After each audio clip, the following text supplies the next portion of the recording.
Hi friends, so today I wanted to take some time to talk about the benefits of high intensity exercise on our aerobic capacity. So I'm not sure if you guys have noticed or not, but most of the workouts that I'm creating are within that high intensity protocol. High intensity exercise is defined as an exercise performed at a high intensity for short periods of time.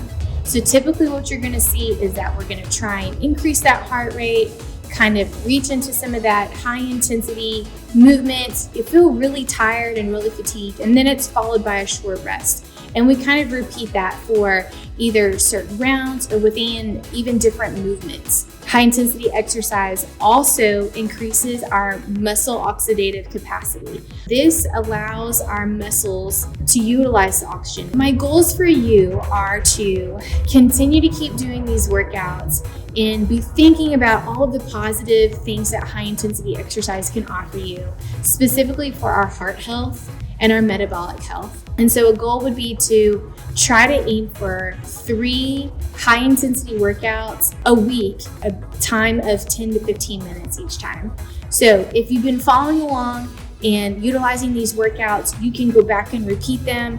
Obviously, I'll continue to make more workouts so that way we have plenty of workouts that we continue to keep doing at home and on our own time.